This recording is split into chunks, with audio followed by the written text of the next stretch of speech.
scale it up because there are several other community gardens in the city, so they may be, again, our prototype garden, and then we may have our high school students look to expand it into other gardens in the community or learn what we've done with this and do some more work with analyzing the data that comes from the setup we're trying to do as well. Are you guys familiar with data mine here? Okay, we got so many communities and ecosystems here on campus, but data mine is an area that is looking to, again, there's all kinds of ways of collecting data, but what does the data mean? How can the data help with what we saw with the sustainable goals from the United Nations? And so we're looking at also having those students understanding this definition of data mine and being able to do some analysis with it. So we're hoping partnering with maybe Purdue Extension with data mine, if we can come up with some type of credentialing for the students, if we can say that the data they're collecting has some validity, and then how does that add to the body of knowledge we have in some level of ag, or with the amount of numbers of community gardens that are coming up all over the country, because we realize if we're going to lose land, which we are, for farming because it's going for other things, then how do we keep ourselves able to feed everyone with less land? Now, you know, we've got things now where people can grow herbs in their house with vertical hydroponics and all types of things, and that's true. But even when we see, I don't know if you heard, with the amount of industry that may be cropping up between Indianapolis and here on 65, there's more farmland that's got purchased up by Eli Lilly and the state as well because of the work being done here on campus with bioscience and life science and what Eli Lilly has going on. And we're moving into more, again, with technology, life science and bioscience to move into the pharmaceutical industries. A shift is happening. So as farmland is going away, those of us who still believe in, you know, eating healthy foods, how are we going to make this happen? So we've got to look at things like this to get higher quality, higher yield out as well with this. See, I think that's all I had on that. That's just about the farm, I said. Okay, let me get out of this. Okay. Watch my time here. Okay, make sure I'm doing all right. And yeah, so that's kind of where we're ending up with this as well. And why, you know, for this one I have a passion with it. This young lady also that owned, her mom owned the land. She's passed away, but her daughter is committed to keeping the garden going and got some great partners. And I think in the sheet I've shown here at the bottom, you can see again, it's small, but some of the partners in the flyer that's there with Purdue Extension. There's a group called the 765 Food Desert and the group called the Queens that she's a part of, and then Habitat. So coalitions are effective. And I'm one who subscribes to coalition work because we're small in number for what we do for Polytechnic in Anderson in the way of faculty. So I use a lot of collaborative work to get projects done. Not sure if that's what you guys do as well, but in my area, we have to kind of make sure we do that. And most of the funding we get requires it. For the most of the funding I go after, I have to have a community partner. That's the way you all are set up as well. You've got to have that or you don't get any funding. It's not going to happen. And again, it's great PR, of course, for Purdue, but it shows that we're not this, you know, kind of, you know, island to ourselves and that we're only focused in our ecosystem. Because I kind of felt that way when I was a student here, again, back in the Stone Ages, because there were things going on in the world I was clueless. Because there was so much here in this ecosystem of West Lafayette and Purdue, I was just oblivious. Two things I should have been aware of, but I'm glad the consciousness of what you all are doing, and there's something in you that tugs at you to do community work, is making a difference and definitely making me proud to be, you know, a Purdue graduate as well as a faculty member with seeing these great minds and these brilliant minds you all have, that you're doing this type of work. And again, I'm going to take a few minutes just to see what some of the projects you're working on. Are you all in different projects? Okay, so everybody's got a different project. So real quick, just kind of tell me what your project is. I think we've got time, and then I'll open up for questions. Yeah, so I'm actually the project manager for my team, and I'm on Team India. So we're working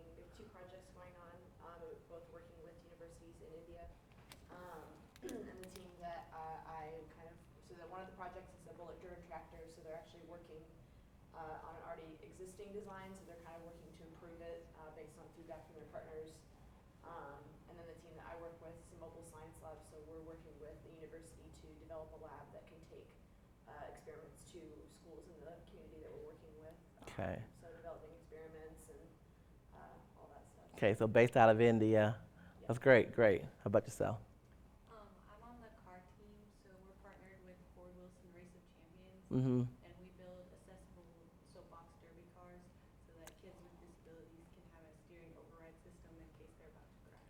That's great. So this is U.S. based in for soapbox. Indianapolis. In Indianapolis, okay. Yeah, I've got a buddy that's got soapbox going back again in Anderson. But I'm glad the students that are differently able are having some options too, because it's a big thing still with young people. So that's great to do soapbox, to do the soapbox piece as well.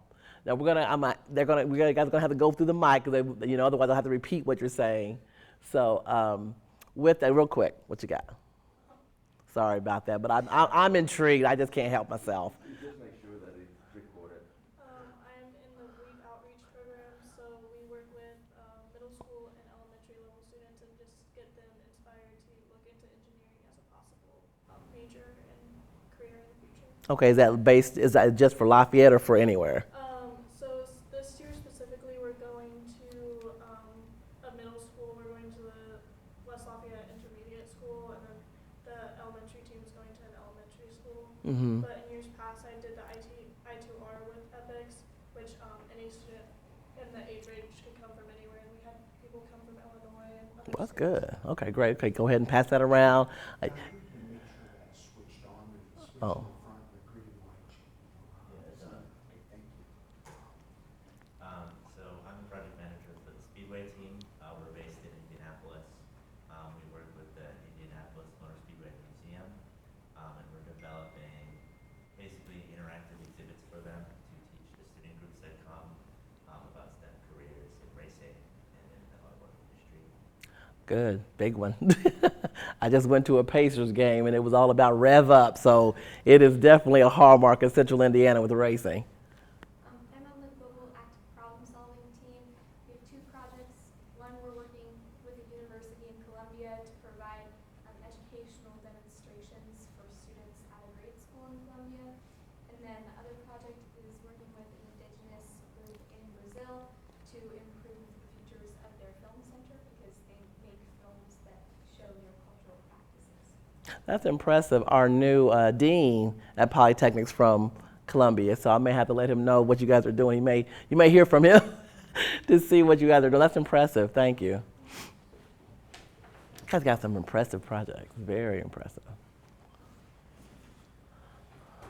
My team work with National Kidney Foundation, and we develop an app for the patients to track their health information, and like doctor could like set their prescriptions for them. Yeah. That's great. It's amazing how, and I'm always one that likes to connect.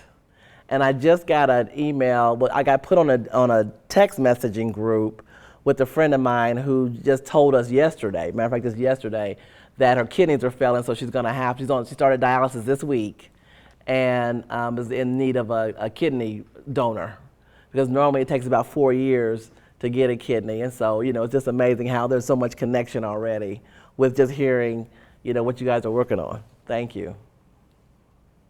My project is based on indoor air pollution, so we try and reduce indoor air pollution in Kenya, and then we just kind of just started our local project to try and reduce indoor air pollution in local schools. Thank you. That's a key part, especially with the growing volume of population. Hi, so I'm in EPICS biomedical team. There are multiple teams in the biomedical. My team, I'm the design lead. We are focusing on building an assistive device for disabled nurses, as they are a little limited as they do better their working performance in the thing. We are not focusing on the physical disability. We are also taking into account the neurological. Currently, we are in a bit of a fuzzy phase. With no problem statement, the survey results is a little too much to focus on. So, but we were focusing on the alarms since they experience multiple alarms. So we're trying to reduce the number by traveling through non-sound medium, but it might run into the issue with the IEC standards of 60601, so we are not sure where our process is gonna go, but Okay. we're gonna make something that's gonna help disabled nurses, that's for sure. Wow. So you're saying nurses that have some type of a challenge and helping them be able to do their job the best. Wow. And again, I'm just admiring because the areas you're going, you know, all of it is a necessity. But when you look again at the growing population number, and especially, you know, my mission is sustainability as well. And we know with COVID, a lot of people in the medical community have left, and a lot of nurses have left for several reasons. And some is just massive burnout. Some are frustration with us as patients because we weren't doing what we should have done to tax them and overload. Some have gotten sick several times, and the stress level, you know, is just too much for some. And we've seen that with teachers as well. So it's impressive that you're looking at such an inclusive community who is going to take everyone to help feel keeping us all healthy, and then making sure that we're working again in community with each other. And hopefully those terms are going to resonate more, because I think we need it more than ever when I think about ecosystems, developing community, thinking outside of, you know, growing our thinking. And you all impressed me so much as a generation who to me is probably the most inclusive thinking generation I've ever seen. And you're pushing all of us to be that way. So I ask you, and you probably heard this before, have a little patience with us. We hopefully are getting out of your way to let you do what we know you can do and what you're capable of doing, because of how you know how to connect quickly, how to find information quickly, but also, again, the responsibility you have even with your own peers.